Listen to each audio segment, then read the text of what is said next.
on pole, Bird alongside him, all 5 lights are on.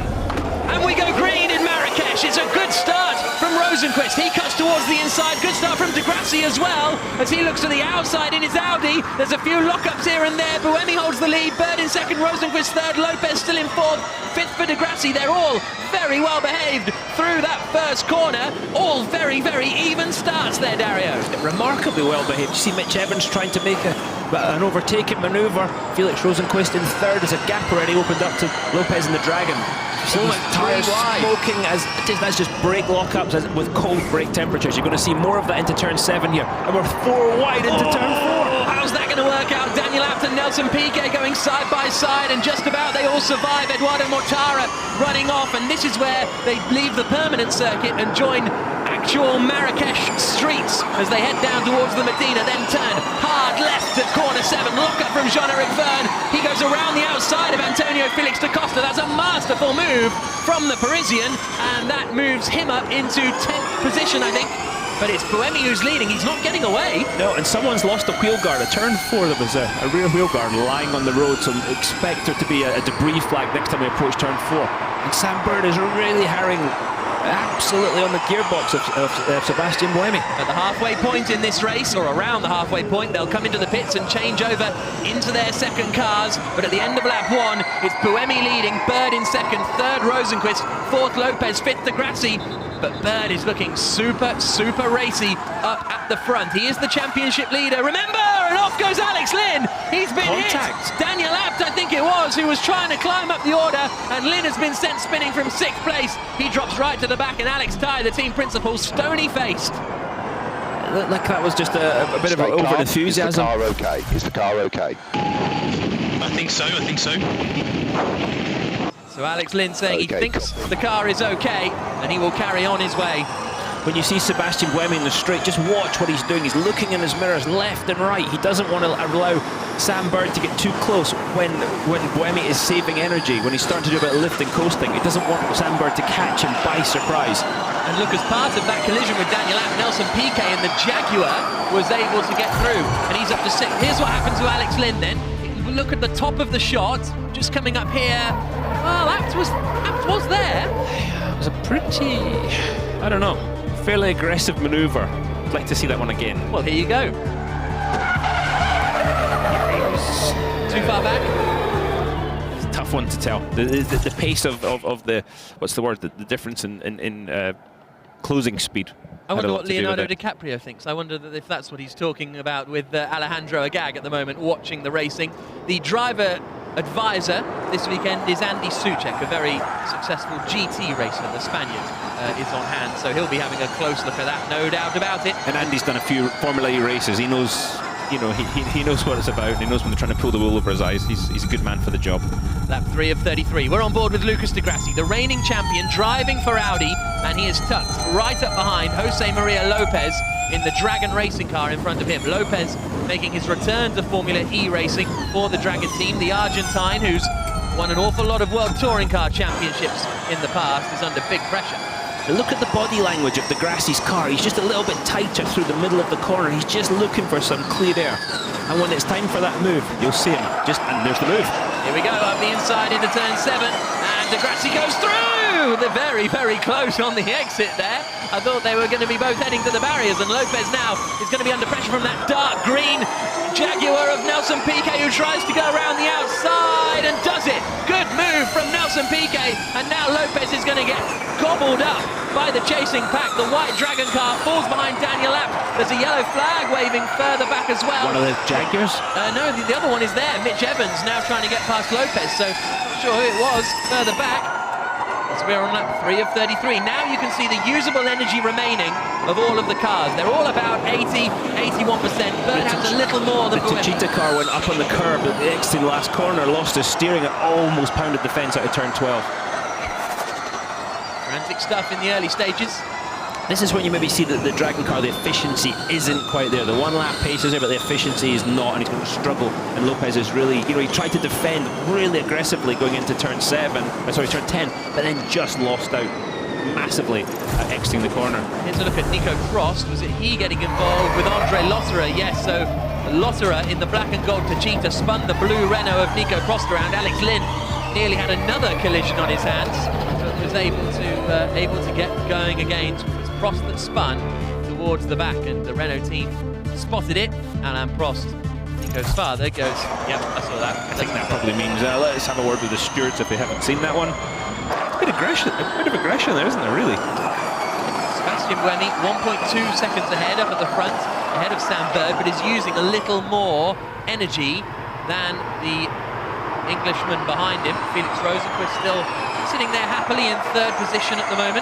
We tend to see this in Formula E, that the first half of the race, everybody's just sort of measuring things a little bit, just gauging where they are. Yeah, there'll be a bit of slipstreaming, I think, today, just to save a bit of energy, just to sort of get on the straight, just to get the car in front, to break the air, just sit in behind them and save that fraction, and then it all goes a bit nuts in the second half. Look how late Felix Rosenqvist turned into turn one.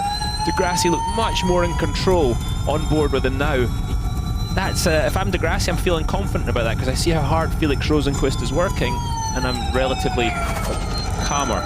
Mitch Evans has got past Jose Maria Lopez as well now, so Evans is up into 7th place in the Jaguar. Great work from Jean-Eric Verne, started 13th, he's now up into 9th place, so the Frenchman who's second in the standings is climbing up the order. As we stay on board with De Grassi, now you see he's out onto actual road, and that on the left-hand side is the rear view from Felix Rosenqvist's Mahindra. So these two playing a bit of cat and mouse. As they head now towards the setting sun, up towards the Atlas Mountains, which can't really see today. Not a very clear day in Marrakesh. And De Grassi missed the apex, turn 10. You could see it doesn't look like he was pushing that hard, but then you see him miss the apex, which shows how hard he is actually pushing through the middle of the corner. Onto the brakes then comes Sebastian Buemi as he comes out of the final corner now, continuing to lead the way.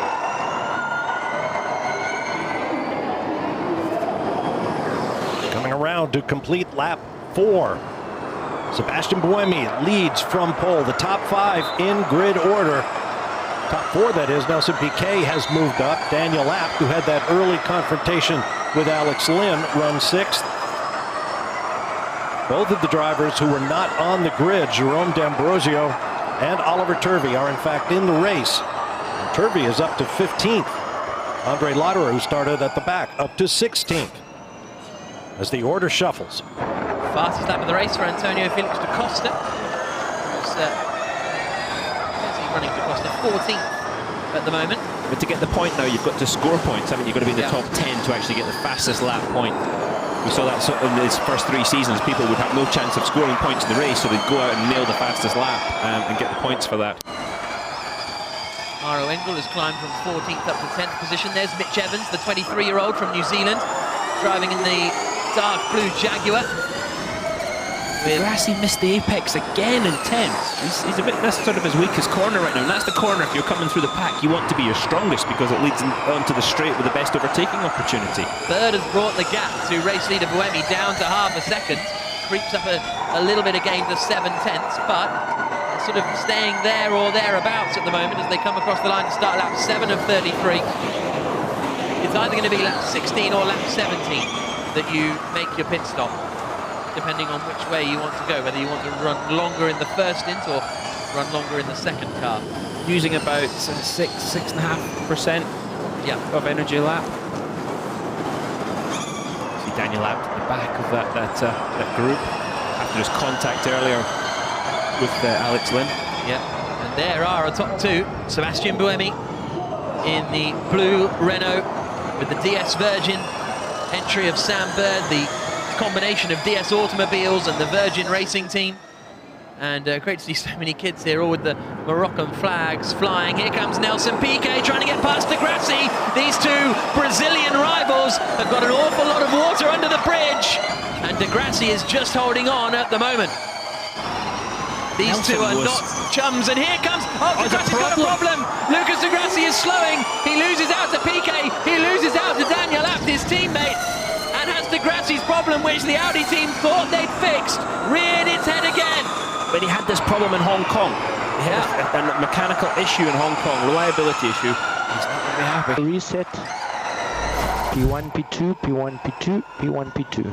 That's Franco, Luca Di Grassi's race engineer, telling him to reset. Didn't quite make out what Di Grassi said there. I think he might have said BMS error, which is a battery management system error, but he is crawling to a stop. And actually, okay, if you can get to the box, otherwise park in a safe place. It looks like it's race over again for Di Grassi. And you need to stop completely. No rolling, stop and reset. okay, so they're saying he's just rolling along trying to turn it off and on again. It sounds like he needs to come to a complete stop, but whatever happens, the top 5 finish is not going to happen. Even if he manages to recover, pick up a point or two, and Di Grassi can see his season already going down the pan. We've got a long way to go, But it's not such a long season, is it? And if you've not scored points in 3 races, it's a big percentage of the season. You know, it's one thing to win a championship. He's going again. not going again. But to win back-to-back championships is really, really tough for the team and the driver. There was the team principal standing with his stopping again arm, and yeah, it's not working out. Oh, that's no, not it's a good place to stop, Jack. Yeah. That's right in the racing line into turn 11. Through comes race leader Buemi, and now that means Di Grassi goes a lap down. And I wonder if it is the same problem, because I think they changed it on his second car. So we'll have to wait and see after the race, no doubt, to find out what the issue is for Lucas Di Grassi. 3/10. Look, in fact, that's not 3/10 now. It was 3/10 crossing the start-finish line. Sam Bird is right on his gearbox. Bird looking racy. Lap 9 of 33, so we are past the sort of quarter race distance mark. Question is, do you have a tilt at going for the lead? Do you have a go? And Di Grassi's made it back to the pits.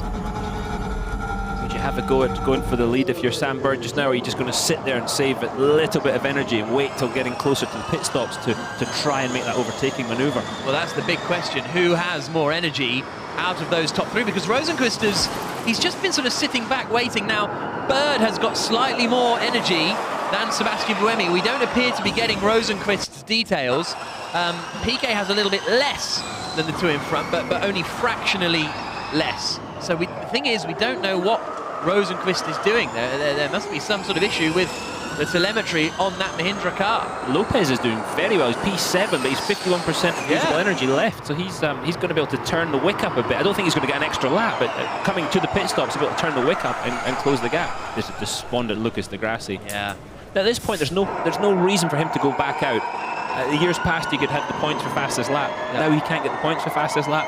You're as well just parking the thing up. Yeah, you have to finish inside the top 10 if you want to get the point for fastest lap, which he wouldn't be able to do. And there's a test tomorrow, a rookie test, so they can get the car out. Ab's going to drive through penalty, causing a collision. Yeah, drive-through penalty for Daniel Abt then for that accident with Alex Lynn. So from 4th place, he is going to drop down the order. Another tough break for the Audi team. But that we are at the point of the race where the fan boost voting is closed. And here are our winners. Sebastian Buemi, adding insult to injury for Lucas Di Grassi, who will not drive the second car, I assume. And Daniel Abt, who's been called in for the drive-through penalty. Well, maybe it'll be a little handy for him. Well, that is frustrating, isn't it, for the Audi team to have got the fan boost in both of the cars. But now we've got, I mean, this is great. The top 3 covered by 1.3 seconds. There's Daniel Abt, though, who has the drive-through penalty, and when it doesn't rain, but it pours. Is that the phrase I mean? Something like that. I think you're right. You'll see this manoeuvre again on the inside. To me, he was reasonably. It wasn't out of nowhere, was it? This is why you're in here not doing the job of the driver, Stuart, because you'd just be silent. Well, I'd have to have another look. I would be looking at replay after replay to make sure from all different angles to see the rate of closure. I mean, I think Daniel had some room on the left, but also did Alex come across the road a little bit as he started turning? It's a tough one. Presumably it's a tricky corner to judge as well, because it's not just a hairpin where you turn straight left. And you also turn in very, very early. It's such a gradual turn, and it happens very early in the braking zone. And so again, I haven't seen enough for a long enough shot of the position of the cars and everything to really make a a judgment on it. So I'd love to hear Daniel App's radio right now. Yeah, indeed. So Buemi leading, Bird in second, Bird with fractionally more usable energy than his rival. Then we've got Blomqvist heading that particular run. Daniel App's in fourth, but he's soon going to be dropping out of that position. Mitch Evans really in sixth place is the tricky one, really. He's down in 35% and 36% for Piquet. So the Jaguars do seem to be struggling a little more than the others out there at the moment. As we see the telemetry, Bird just having a little look behind. It's right there, Jack. He is. And at what point do you decide to make the move? That's the key. Not quite yet. So coming around to complete lap 11. Buemi, Bird, and Rosenqvist still in grid order. Daniel Abt is fourth, but he has yet to serve his penalty. No, he has hit the pit.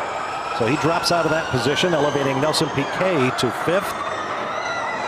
Followed by this gaggle of cars. Evans, Lopez, Verne, Engel.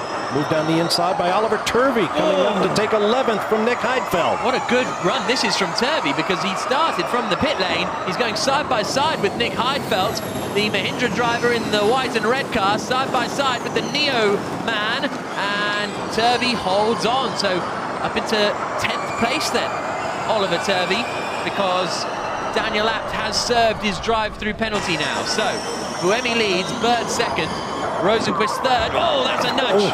That's rude from Da Costa. That wasn't a well-thought-out manoeuvre. And that response from Heidfeld was, I'm P1, I think, was the number one fan or something. Yeah, number one fan. It definitely involved the number one. Apologies for that.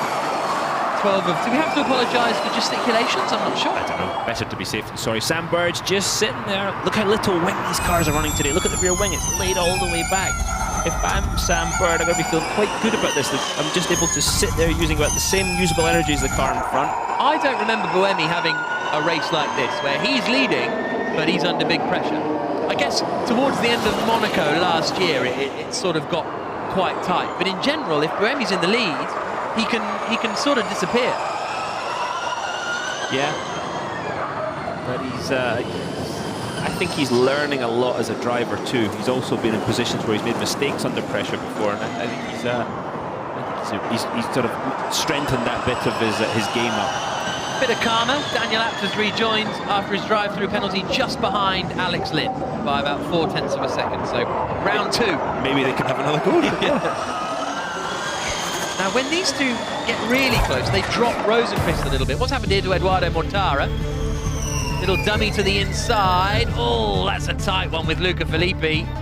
They have a bit of a rub, quite a lot of a rub. I have to say, and through goes Alex Lynn. That's, yeah. It's a lovely manoeuvre, a lovely idea from Mortara, but he just, I have to say that Filippi just didn't have time to react to the fact that car was there. And, very heads-up driving from Alex Lynn just to pass them both. So that's up in the 15th place now.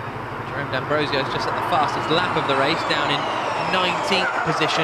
So there you can see Piquet has gained 3 places, Verne and Engel have gained 6 places since the start. Antonio Felix da Costa has gained 8 spots. He's now running in 11th place, having started, well, 19th. Across the line they come again. 20 laps to go. And what a fascinating battle this is. They're still in grid order, but they are still tied together on a string. And they can run so close to each other because they're not getting, there's no wake from the car in front, and the wings really don't do that much by design. So even if you lose the wing, you can actually still run really good lap times, and that's going to make the second half of the race. That's when business, I think, is going to really pick up. You can see the gap representations on the left-hand side here. So Piquet, as you can see in fourth, is in a little gap of his own. Lopez in a gap of his own, and then Evans and Verne were right together. We're on board now with Mortara, and there is quite a queue, really, basically from Tom Blomqvist in 11th place backwards. It's that ability to carry momentum, to save energy but still go quick. That's what's separating Sebastian Buemi from the guys further back, and that's why we're seeing these big gaps form. You see, Mortara, he wants to sort of get into that next car and pass him, but he can't use the energy. He can't, if he's going to use it to make that pass, then he's going to save it somewhere else. So you can see the power he's using on the right-hand side, but when he gets on the brakes, you'll see it dip down to green. That's when he's using the regen, which is basically reversing the motor and regenerating the braking energy into energy he can then use in the car later on. And when you see the flashing red taillight on the car ahead, he's doing the same thing. Yeah. Oh, there's some side-by-side further up. Might make that out. I think that might have been Blomqvist and Lotterer, but they're all nose to tail as they come across the line.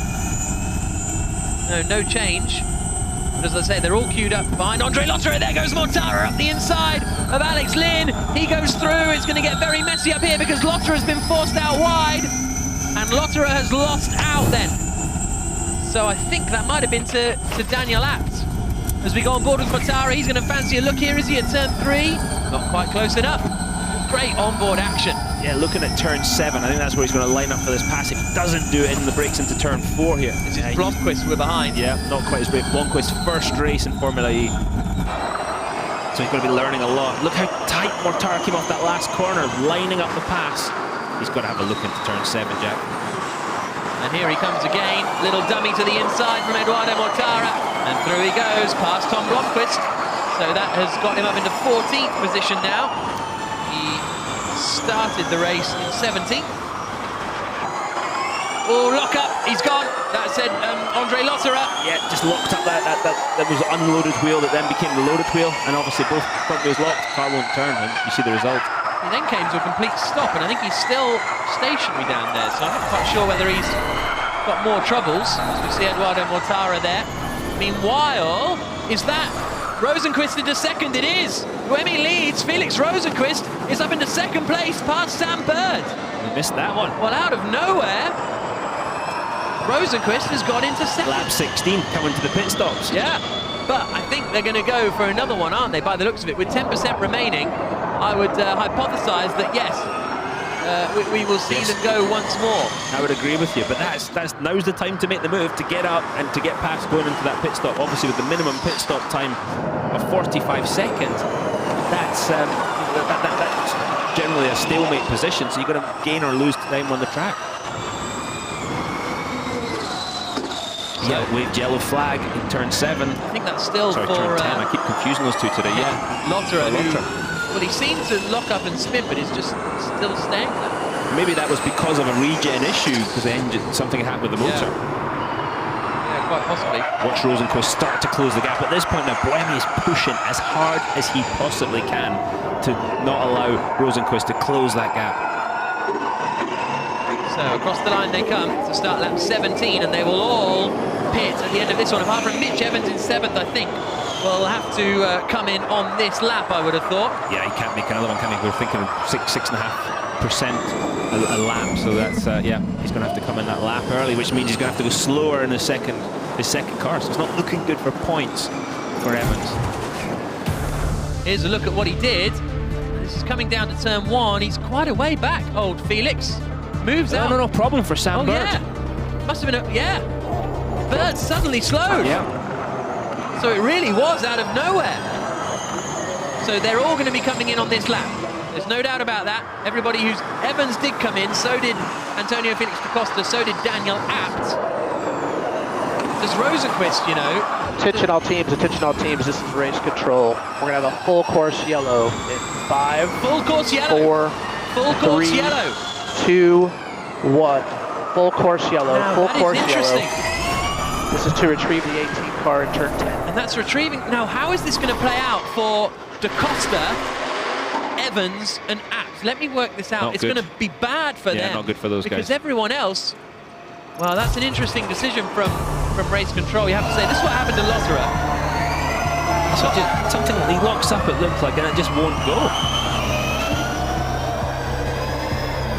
Yeah, very odd. Yeah. So full course yellow. Everyone will dive into the pits this time around, and they'll come out so far. That's a bit harsh on Evans. It's very harsh because Abt and D'Ambrosio. obviously when those guys pitted, everybody else was at racing speed. Yeah. Now these guys are pitting. Those guys are trundling around at full course yellow. You know, pit lane speed. Yeah. Harsh. Yeah, that is. In the past, they've tried to time it so they wait until after the pit stops, and you can hear that horrible siren of when the cars make their way into the pit lane. Minimum pit stop time is 45 seconds, as you can see up there in the top left, and that is to make sure that all the belts are done up and everything before they are sent out again. There is at the minimum pit stop time. We were talking about that going away for this weekend, but luckily they've realised no, it's going to require more work, more planning by the team. So the minimum time is there designed so that the guys just it's a safety issue. It's just making sure the belts are tight, and you can see this. Look at the grip tape in the garage as well. That's because on the concrete floors. That was close, but the mechanic at the top of the screen, the red, white, the hit slow going out. Look, when we hit 45.3, Rosenquist, it's a 47.2. Third, it's a 46.1. So Rosenquist lost 2 seconds to Buemi in the pit stops. Who's going to come out behind then? Let's see. It's Piquet in front of Lopez now. So Piquet out in front of Lopez. Then it's going to be Jean-Eric Verne. This is Alex Lynn coming in.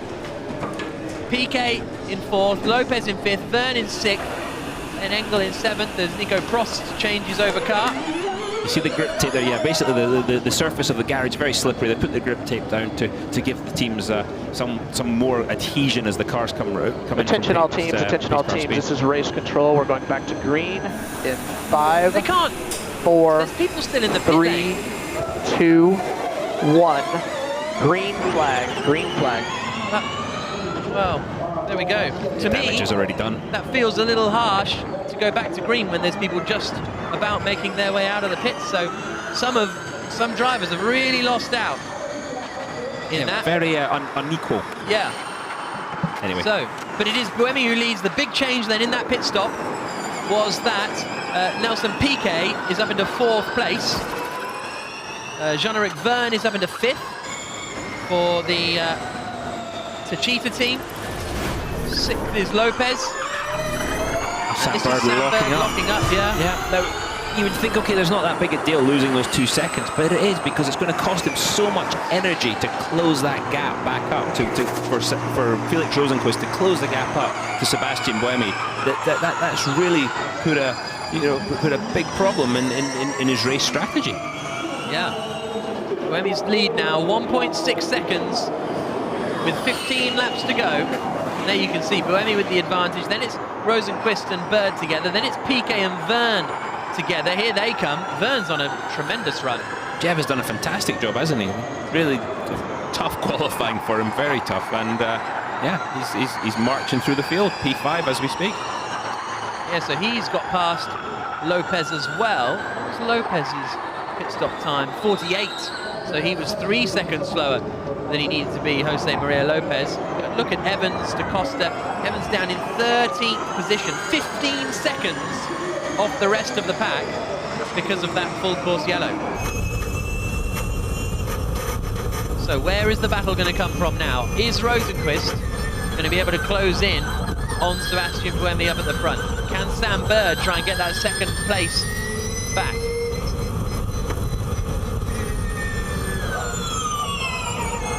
Lockups everywhere. Locking up through into turn 10. It's so important to carry that speed but also get a good exit, and we've seen people locking up there all day. Incident involving Luca Filippi and Nick Heidfeld under investigation. That was the you remember what that was? Luca Filippi got bunted by someone, didn't he? But that was the your number 1 incident. Oh, that was, yes, exactly. Yeah. That could have been worse. There's a lot of lifting and coasting going on with Sam Bird at the moment. From the onboard, you could really hear it. 0.7 of a second between Rosenquist in 2nd, FRO, and Bird in 3rd, PIR. Rosenquist takes such a wide entry into some of these corners compared to Sam Bird behind him. Antonio Felix da Costa's had a 5-second time penalty added to his race for causing that collision a little bit earlier on with it was with Luca Filippi, wasn't it? A little bit earlier on in the ePrix. So da Costa, but he's already been a little bit messed over by the full course yellow coming out when it did. He's down in 14th his day goes place anyway. from bad to worse, doesn't it? There's Buemi. first sector. Rosenqvist a 1/10 of a second quicker than the Swiss, leading the way.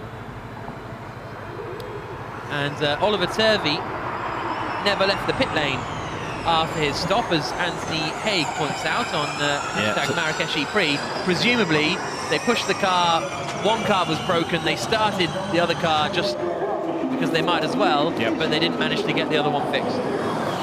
13 laps to go. Sebastian Buemi, Felix Rosenqvist, and Sam Bird up front. Then Nelson Piquet Jr. as you watch Bird going through the corner.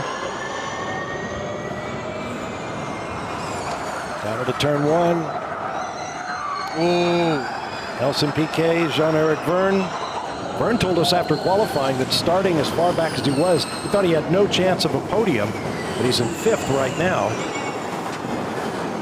There's Nick Heidfeld running an 8th spot, followed by Eduardo Mortara and Tom Blomqvist, the rookie in his first start, rounding out the top 10.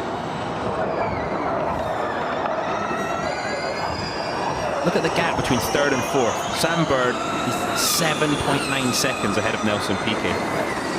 Incredible gap. I'd have to say Piquet's doing a good job. Going back to Lucas de Grassi, I'm a little surprised he didn't come out in the second car if they thought the second car was healthy. Remember Mexico, where he made a very early pit stop in the race, came out and managed to work his way through the field with the help of some full course yellows, of which we've already had one. Well, the problem was it was too early, this one, I think. It was on, lap 5 or something like that. If you're a couple of laps before the window, maybe you can play with something. If you've got to basically do the whole race in one car, then it's a little bit more difficult. We're on board with that. It's a hiding to nothing, isn't it? We see we've got the heads-up display with all the information, the power used, throttle, braking, when they're braking, the speed. If the driver only had all this information, well, actually, to be honest, if the driver had this information, they'd get confused. Or I certainly would have. But it says for the fans, it's fantastic. You can see exactly what's going on. Look at all that regeneration. Comes through turn 1, trying to accelerate cleanly in through the kink of turn 2. 180 kilowatts. Watch him just brush the brakes here in a second as he cut for turn 3, yet just lightly on the brakes. There might even be more regen than braking. Closing up nicely on Nelson Piquet, 74%, 73% of energy left. Lap 22 of 33. And up at the front, Rosenqvist is chipping away at Buemi. The gap's come down to 0.8 of a second. Here they are. Sebastian Buemi, the Swiss racer who competed in a lot of Grand Prix for the Toro Rosso team in Formula 1. Rosenqvist never made it to Formula 1, but he's certainly made it to Formula E. And then some. I think this was the race last year. He really sort of stamped his card and said, I'm here for that pole position lap. Just absolutely showed everybody what he was capable of, and has continued to do it. 11 laps to go. 22 down. Gap down to 0.7 of a second. It's a 1/10 of a second a lap, isn't it? Is he going to close that gap all in one maneuver? He has to catch Buemi by surprise, I would say, because at this point, Buemi knows if Rosenqvist gets ahead, it's going to be tough. So he's got to, I'd say Rosenqvist has got to catch him by surprise at some point. As soon as he gets to him, try and do a dummy somewhere, try and get past him. Use that bit of extra energy when Buemi is lifting and coasting, maybe saving a bit of energy. Half a second now. Well, this is a reversal of last year. Rosenqvist was leading the way. Sebastian Buemi came up behind him, overtook him, and took the victory. But now, 1 year later, it's a very, very different scenario. And Rosenqvist said he shouldn't have lost that race last year. If he knew what he knew now, he wasn't in his second ever Formula E race, he thinks he would have taken victory. Yeah, it's probably. I think that's a very fair statement. But you're going to see what he's learned, coming up in the next few laps. Alain Prost on the left-hand side, the team principal of the Renault squad. How aggressive is Sebastian Buemi going to be in his defence of this position? This is... he's got 1 point at the championship. He's got 4 points. Well, he's now got 4, because of that big points haul in qualifying this morning. Quadrupled his points, didn't he? Yeah. He's got to have. This is the 3rd race of the season. He's going to every point to close that gap. He's going to have to really make some big points. I would think you're going to have to be fairly aggressive in that defence. On board with Rosenqvist. Buemi on the left, looking back. As Rosenqvist attacks. on the right-hand side. You see that car in front snap sideways when he goes to the throttle. That instant torque we talked about earlier, pre-race with the electric motor, makes it very easy to spin the tyres up. Buemi a bit wide on the exit of 4. It's allowed Rosenqvist just to close up a fraction. He goes in this long straight between turns 6 and 7. Sam Bird is 1.6 seconds back from this battle now, so I just wonder if his challenge is starting to ebb away. Interesting point scenario here. To your point, Dario, about Sebastian Buemi. If he comes away with the race win, he'll jump from 17th all the way up into the top 4 or 5, I would think. He needs to start making some hay, doesn't he, at this point?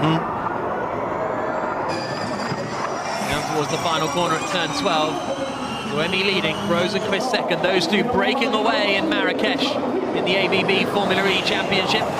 That's 25 of 33 now, so 9 to go. Rosenqvist has closed in, but on that last lap, dropped about 0.3 to Buemi. Sam Bird's just lost touch a fraction, hasn't he? As you said earlier, 1.6 seconds back. That's not really in striking distance, and the further they get ahead, the more energy he's going to have to use to close that gap.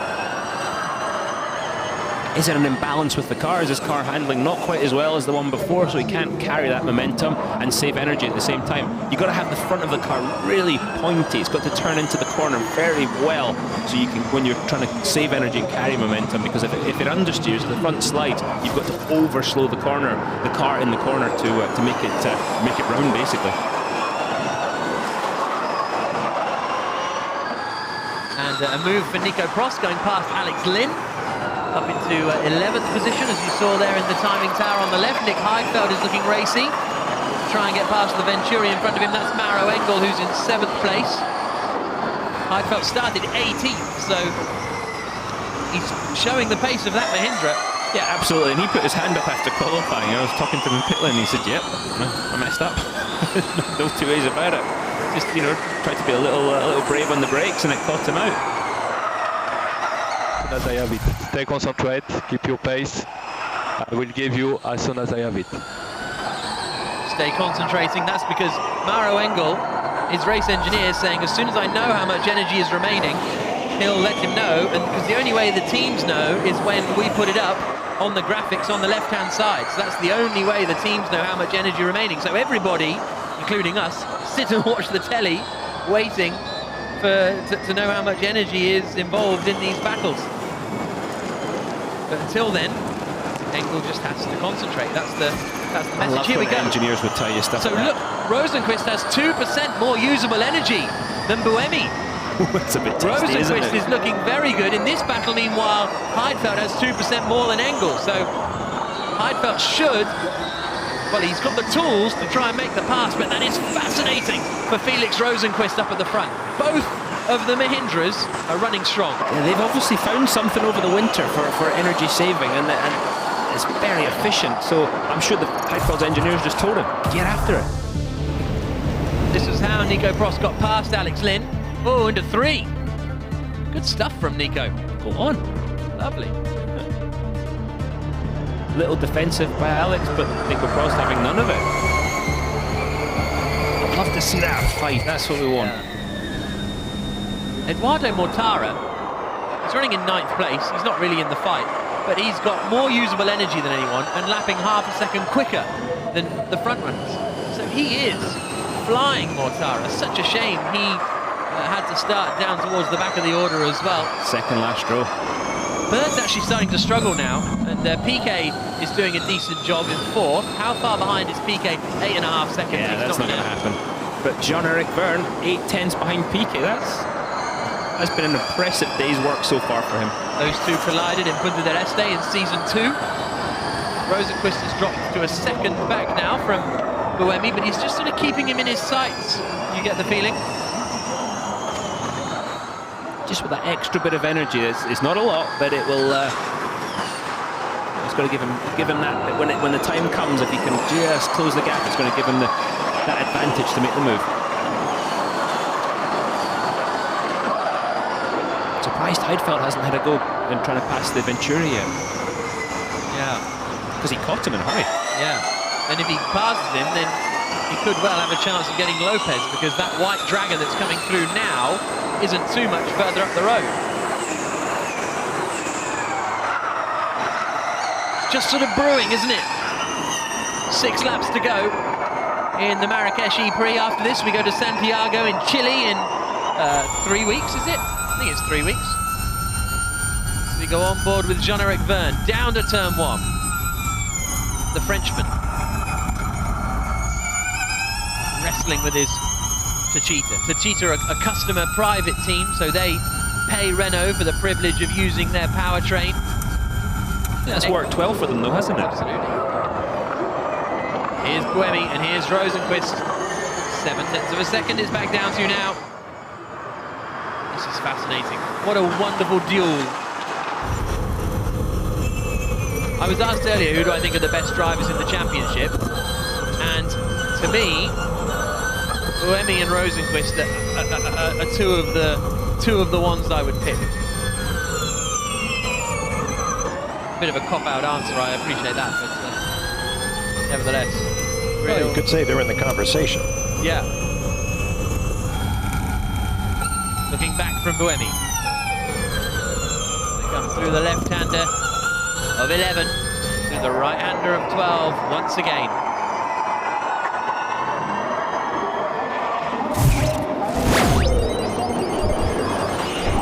Laps to go. Daniel Abt using his fan boost. He already has the fast lap of the race, but it won't count unless he can hoist himself to the top 10. Buemi and Rosenqvist running less than a half second apart. Sam Bird and Nelson Piquet, Jean-Eric Verne, Jose Maria Lopez, Mauro Engel, Nick Heidfeld right there, and that man, Eduardo Mortara. Tom Blomqvist rounds out the top 10, but he is 13.5 seconds behind those top 9 cars.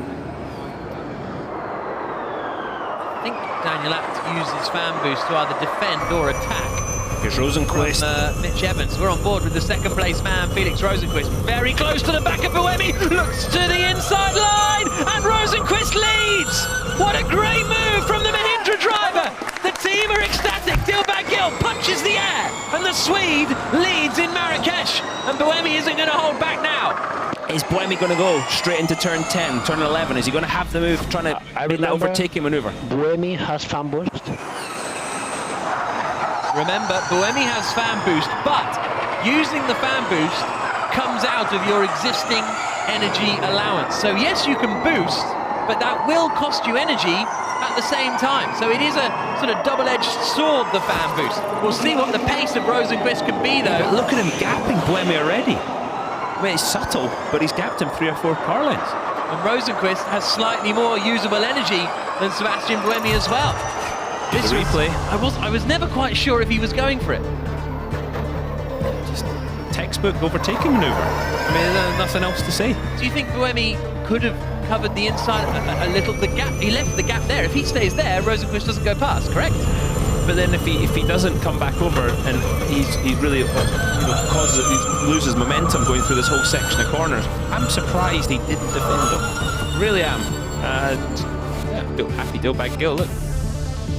There's the passion of racing right there. He's not one to hold back. And he is starting to pull away now, Felix Rosenqvist. So, and almost a repeat of a year ago, but the reverse. Yep, that's clear. I know what you mean. There's a Neo car in front that's about to go a lap down. Luca Filippi is about to go a lap down to the leaders. Bird all by himself, 2.5 seconds further back. If you're Felix Rosenqvist at this point, you're saying, please get out of the way, don't hold me up, please get out of the way. Great job by Luca Filippi, great job. If you're Sam Bird now, you're looking at this going, well, hang on. I was in front of Rosenqvist, running with the leaders. I had a little problem, which meant I dropped back. How am I not still with them? We don't know what's going on inside his car. Maybe there's an issue with something in the powertrain, or maybe the balance of the car's just gone away. It looks more, if there is something, it's an issue, in the powertrain of the car rather than balance, because it looks like it's handling not terribly. There's a great fight going on between Engel and Heidfeld. They are squabbling over 8th position, just behind Eduardo Mortara as well.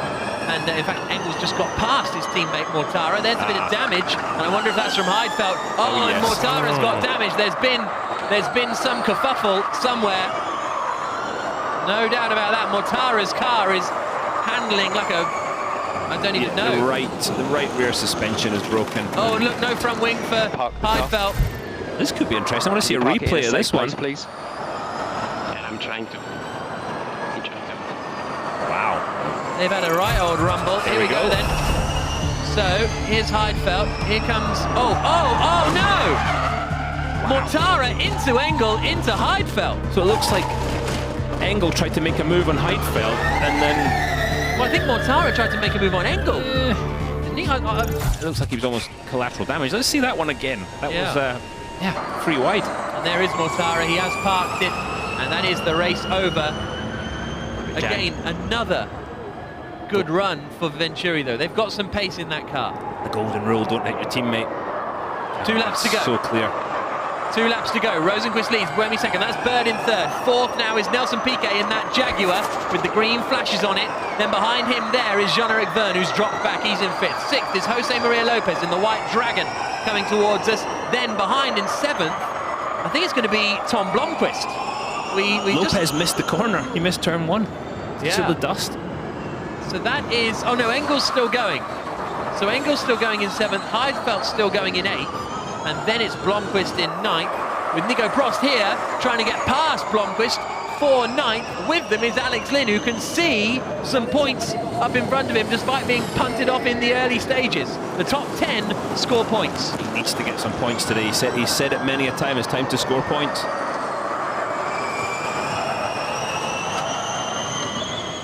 Lap 32 of 33. And in fact, the race leaders are halfway through, so only... What, 2.5 miles to go for Felix Rosenqvist as he looks to take his third Formula E victory and what will be essentially his second in a row. Good job here from Tom Blomqvist. Fantastic job. Look at him looking in the mirrors all the way down that straight, waiting to see, is the car behind going to make a move? 1.85. It's the voice of Felix Rosenqvist. That's perfect, mate. 1.4 seconds behind you. 55 degrees. Final lap. You're going to tell him it's the final lap? Apparently not. So Rosenqvist on his final tour in Marrakesh. He's just driven away. Yeah. But look at how much Piquet has closed up. He's only 1.6 seconds behind Sam Bird now. They were 9 seconds nearly at one point of the race. Fastest lap of the race set by Nelson Piquet, a 1:22.832. Fabulous job by him and the Jaguar crew today. 1.03. Giving them energy readings now, Felix Rosenqvist, all the way around the lap. He wants to make sure he is going to win for the third time. He won the last race. Eventually in Hong Kong. Waved yellow flag in turn 10. And this is going to put Felix Rosenqvist to the top of the championship. A mighty performance. Yeah. Buemi's with him, but he's not going to be close enough now. Rosenqvist, the Swedish driver, started third on the grid, almost crashed it in qualifying, kept it together, took the lead, and now takes the lead of the championship with victory in Marrakesh. Woo! Fucking hell, well done, guys. Mega job. Apologies for the language there from Felix Rosenqvist. Brilliant, mate. Brilliant. The word is brilliant. Brilliant race, mate. Very, very good job. Both of you are here. Both of you. Well done. Now work a little bit on the pressures, okay? Watch out the dash to be safe. So Rosenqvist wins, Buemi in second. Finally some points for him. Sam Bird in third, so he should be second in the championship. Piquet fourth, Verne fifth, Lopez sixth. The battered Heidfeld finishes in 8th place in the other Mahindra. 9th for Blomqvist and 10th for Nico Prost. Let's have a word with our race winner, Felix Rosenqvist. Felix, it's Jack in the commentary box. Please mind your language, you're live on TV. Oh, nice donuts as well. You can talk when you're done with them if you want. Thank you very much, man. Unbelievable. So happy. The team are all partying in the garage. Did this make up for a year ago? When did you know you would pass Seb? Yeah, I mean, last year was the point where we learned how to win, and now we finally showed it. So fantastic job. Yeah, I felt quicker than Seb in both stints. I knew I had something in the pocket, and then there was a small gap, and I went for it. So amazing. Congratulations, leading the championship as well. We'll speak to you in a bit. Thank you. Felix Rosenqvist, the race winner in Marrakesh. Some cool donuts as well. Decent donuts, definitely. Yeah. So first pole here a year ago. Now he picks up the race victory. Might think about buying a condo locally. Well, the weather's usually lovely. Not this weekend. It's been freezing and foggy, but Compared to Sweden this time of year, it's probably great. Positively tropical. great stuff from Felix Rosenqvist. And I mean, that guy has skill. But once again, you have to feel for Nick Heidfeld. A crash in qualifying, okay, that was his fault, but he came from the back. He was almost up into the top 5 towards the end. The Mahindra, I'm going to say it, I think that's the car to beat. I was going to say it too, Jack. Oh, okay. We're actually in agreement. No, it is. Oh my goodness. Well, let's go off air now. Yeah. Let's not tell Dolbag we said that. Fantastic. I mean, it is absolutely the car to beat. They've obviously done a heck of a lot of work. And there's a team principal that is one of the most passionate guys in pit lane. Started working for a racing car company in Chennai in India when he was younger. Has worked his way up through various businesses, but brought in the Mahindra brand once again for Rosenqvist. He was very happy with his victory. Apologies for the language, but he is absolutely delighted with his third Formula E victory and a win that moves him to the top of the championship for the first time in his Formula E career. And Alejandro Agag says that was exactly like last year, but the opposite, as he takes victory in the ABB Formula E Championship. That's Ulrich from ABB on the right-hand side. There's going to be a lot of happy people at Mahindra tonight. A little tap from Buemi and bit of respect there. Yeah. Buemi knows, I've got a fight on my hands this year. He's had a fight on his hands the last 3 years, but this might be the biggest challenge yet. I don't know. It's going to be tough, though, I agree. You see them going on the weighbridge. The driver's got to get weighed after the race. That's what they're doing, going in there, getting weighed with a helmet, hands device, all that stuff on. Just the way they got out of the car. Rosenqvist moving his helmet. There is the Swede, 26 years of age now, from Värnamo. He's only 26. Yeah. Unbelievable. Same town as Stefan Johansson's from. The Who manages him? Formula One driver, Right. yeah. Well, let's hear then from our race winner, Felix Rosenqvist. He's talking to Nicky Shields after he takes the lead of the championship. Well, Felix, you said you were going to come into this race fighting, and a fight you did. Well done. Yeah, what a day. I mean, having one of the most difficult practices of my Formula E career to almost grab in pole, and then having a battery change before the race, just half an hour before. The guys put it together, I jumped in, the car was perfect, and that's just unreal. What a race. Absolutely. I mean, Dilbag Gill, your team boss, his expectations have just gone up even higher. You're going to have to really perform next race. Yeah, I mean, leading the championship now is fantastic. It's only 3 races into the year, but yeah, what a fantastic thing. At what point did you realise that you knew this win was in your sights? Yeah, I was saving my energy behind Sam and Seb. I thought it was sort of wasting a bit because they were attacking and defending each other, and that's, I think, where I made my advantage. I sort of stayed a bit low in the back, and then in the second stint I saw a gap and I went for it, and yeah, car was just unreal. Well done, congratulations. Well, there's a look at the winner. It's amazing to think of where Mahindra has come from. Yeah, the guys from Renault eDams pretty much had it dialed in from season 1 of this championship, but Mahindra has come all the way to the top. Speaking of Renault, here's Buemi. Seb, I mean, it was a great battle to watch. Obviously slightly disappointing for you.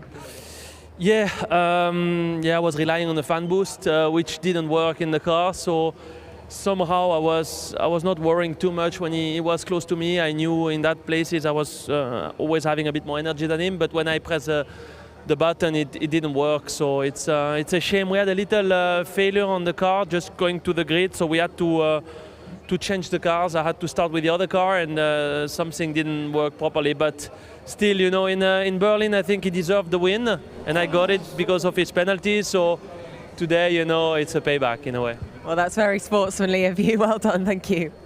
So Sebastian Buemi, very sportsmanly, very correct. And there's Jim Wright giving a high five.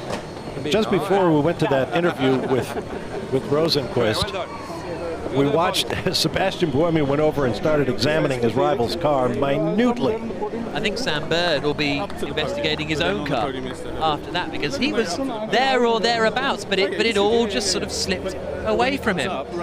So let's find out what happened, because he now is talking to Nicky down in Parc Fermé. Sam, you had an absolutely cracking first start of the race, but then what happened in the second part? Seemed to be struggling with the car. Was it the power?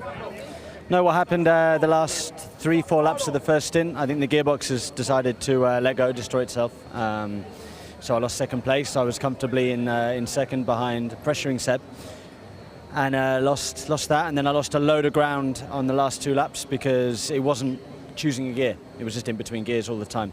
So very frustrating. And then when you try and catch those 2 guys up, there's no more pace in the car. They're doing the optimum that a car can do for the lap time. So I tried to chase them, made a couple of mistakes, used too much energy, and decided to call it a day for third. Well, still, enjoy the podium celebrations. Thanks, Sam. Well, with that, here's a look at the unofficial results. Maro Engel was given a time penalty for causing that collision, but no problems up front that we know of for Felix Rosenqvist. 3rd career victory, as you heard. Sebastian Buemi, a big haul of points to make up for his Hong Kong misadventures. And Sam Bird, very frustrated 3rd. I think he thought there was more. Nelson Piquet was very close at the finish in 4th place. Alex Lynn, after spinning off early on, able to come back to 11th, just outside the points. Daniel at 12th. He does not get the Visa Fast Lap Award for being outside the top 10. And the drivers who did not see the checkered flag: Mortara, Turvey, Lotterer, DeGrassi. Another dramatic round of the ABB Formula E Championship.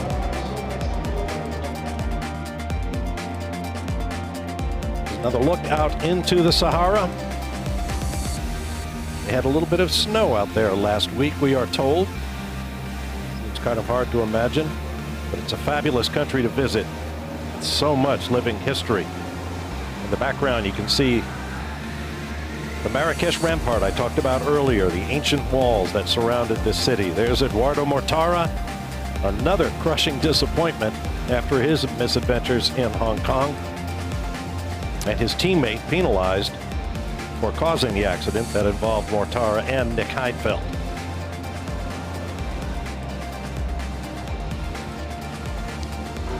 And there is Lotterer's car getting removed as well, that sort of mysteriously just sort of stopped. Yeah, I wonder if the lockup had something to do with something failing on the car as far as the powertrain or something, and that's why he ended up he wasn't able to restart it. Yeah. Disappointing day for him again. We've seen a bit of that in the brief 3 races we've seen thus far. Component failures, are they just being pushed too far? Or with a totally new concept of race car coming next year? That's a good question. I mean, some of the just past the sell-by date. Some of the points of some of the areas of the car the teams are able to develop on their own. They're really pushing the envelope now in terms of not only the design, but the materials they're using are pretty trick. Nobody will actually on the record talk about it, but there's some really trick stuff going on down there now with different inverters, and never mind the motors, all that kind of area. Yeah, the best is yet to come, no doubt, in the ABB Formula E Championship, because that's what the series was made to do. Just thinking about Audi, no points today. It's unbelievable. Yeah. You've got to feel for the team, for the drivers as well. Racing is not easy. Let's look around the area. Ending there on the Avenue Mohammed VI, one of the main drags here in town, honoring His Majesty, the King of Morocco. Isn't that the Royal Palace over the wall? Yeah. Yeah, that's actually the fortifications for the ancient city. That's a gardens beyond, called the Agdal Gardens. Beyond that, palaces, and in the distance, the Medina of downtown I guess you'd call it, Marrakesh. Yeah. One of the startling things for me in Marrakesh was that the amount of accidents we had. We came in thinking everything would be more, there'd be more margin for error, less crashes, but I mean, how many cars ended up bent like a banana over the course of the weekend? Yeah. A few people visiting the spares truck. Yeah. Another big queue.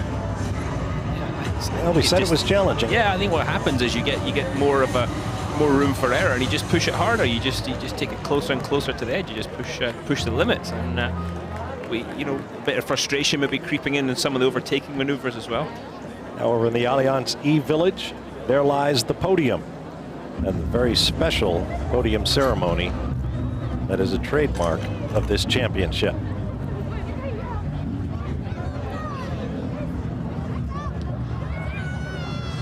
Buemi second, Bird third. Another good result for Jaguar. Fourth place for Nelson Piquet. There he is. And I think he'll be relatively satisfied. Let's hear from Dilbag Gill, the team principal of Mahindra. I think he might be happy. Dilbag, wow, what a result. Smiling from ear to ear, well done. Thanks, yeah, I think this is something which you missed out last year. So we got it back, so we have done redemption. It's fantastic, thanks so much. We really enjoyed it. The car was strong, the drivers really drove a damn good race. No mistakes. Thank you very much. Excellent. Well, I know you've got to go to the podium, so off you go. Thanks for chatting to us, Dilbag. Well done. You say it all the time. You love a guy who loves to celebrate a win. And I don't know about you, but I love a guy in a fez. Move on from that one then. It's just you, Jack. You should be a Shriner. He probably doesn't know what those are. I bet he does. I giggled politely. I don't really know what it is. It's a charity in the United States. They raise money for children's hospitals. They're a great job. Beautiful look at downtown Marrakesh as we check the championship now. 3 races in. Felix Rosenqvist, as Jack suggested, moves to the top by 4 points over Sam Burge. Jean-Eric Verne drops from second to third, followed by Nelson Piquet, who makes a jump. Eduardo Mortara now 5th. Sebastian Buemi from 17th to 6th. Nick Heidfeld in 7th, followed by Mitch Evans, Daniel Abt, and Antonio Felix da Costa. Oliver Turvey leads the second 10 over Jose Maria Lopez. 1 race, 12th place in the championship. A nice day's work. Nico Prost, Alex Lynn, Mauro Engel. Several drivers yet to score a point. Now it's time for the podium ceremonies. So we'll turn it over.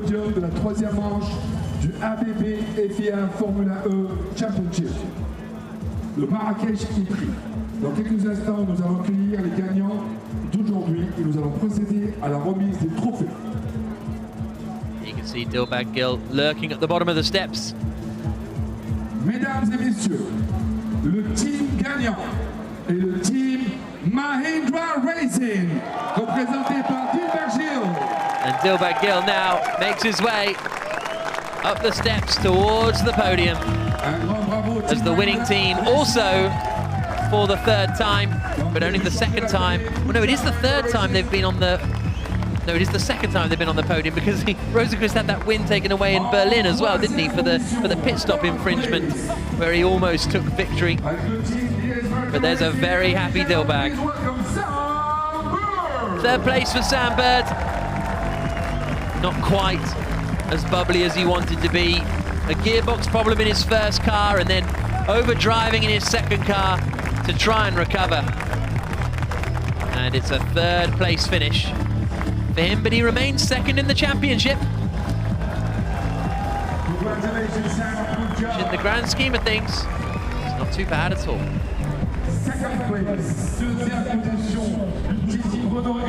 Another disappointed driver, 2nd place on the podium, Sebastian Buemi, Season 2 champion. High fives his team. Sebastian Buemi has been on the podium 17 times. He's won 12 of those 17 times he's been on the podium. The 2nd step is not a place that Buemi is accustomed to. But here comes the race winner, the new championship leader in ABB Formula E. It's Felix Rosenqvist.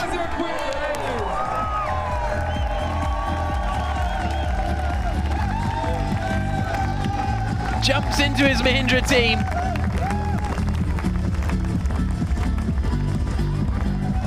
jumps up in the air. Oh! That was nearly his first shunt of the weekend. And now jumps up onto the top step of the podium. A superb victory for the Swedes.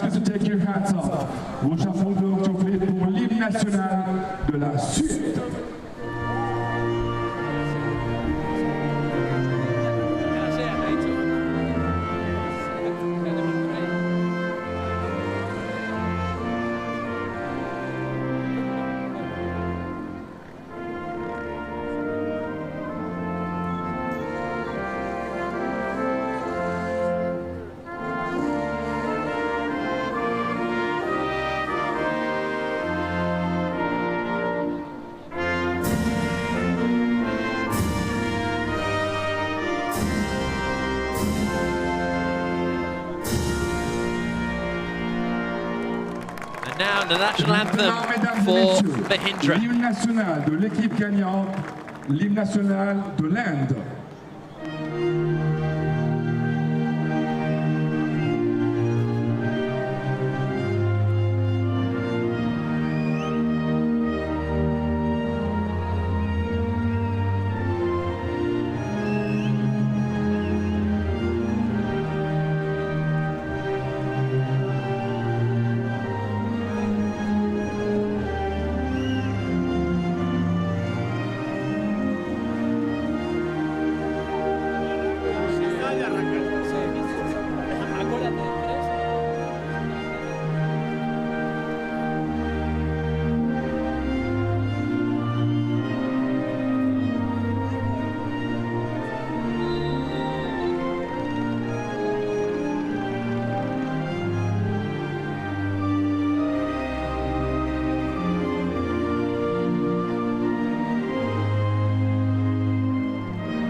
The national anthem of India for the Mahindra team.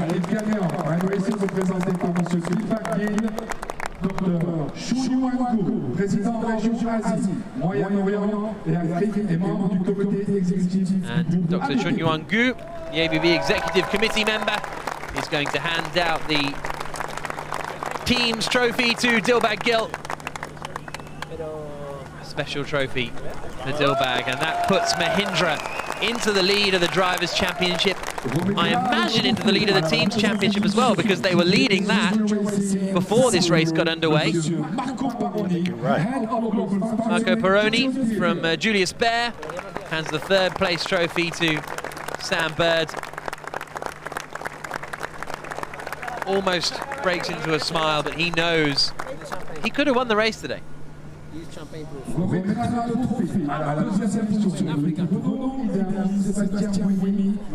Sebastian Buemi in second place. Mr. Fouad Houri, the municipal mayor, is going to hand that trophy to the Swiss.